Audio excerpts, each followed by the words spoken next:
Hi, my name's Dr. Marcus Fry. I'm a dentist in the United Kingdom and I run a practice here. Today we're going to be looking at 5 possible mistakes that you might make when cleaning your teeth.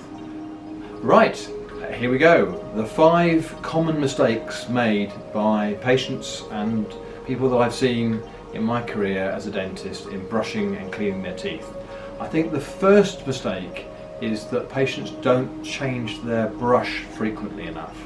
So as soon as you see a brush going like that, like there's been a wind in the forest and the trees have fallen over, when the bristles go like that, it's well timed to get on and buy yourself a new toothbrush. And you might just possibly, in these days of mobile phones that have a diary, is to put a diary entry in say 3 or 6 months time to buy yourself a new toothbrush.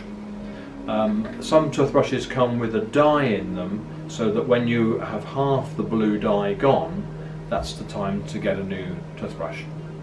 The second mistake that I see patients make is they put way too much toothpaste on.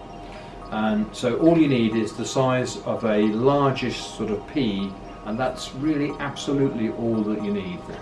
It just goes to waste if you put more than that on. The third mistake I think that patients make is that they don't get to all the areas in the mouth. They don't get high enough up on the gum, and they don't get low enough down on the gum. They don't get to the back, so they don't get to all of the areas. Every area in your mouth is an area that the plaque germs love. So you have to get to every single aspect of your teeth.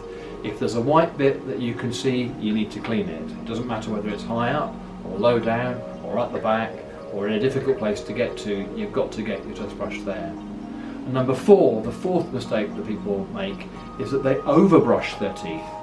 They're really brushing and brushing and brushing and brushing. They're thinking about what they're doing that day and they're not really thinking about brushing, and they'll actually start to wear in to the root surface here and create a little ledge, and it can become very sensitive and you can push the gum back. And I think the 5th mistake that patients make when they're brushing their teeth is that they are then just using a brush. So a brush is great, but you need to use a brush and you need to use some floss and you need to use an interspace brush. If you look at some of my other videos, you'll see how to use those. So a brush on its own isn't sufficient to get all of the plaque off. So there are my 5 mistakes that people tend to make when cleaning their teeth. Thanks for listening. Please like, share and subscribe. Click on these boxes for more of my videos for a smile for life.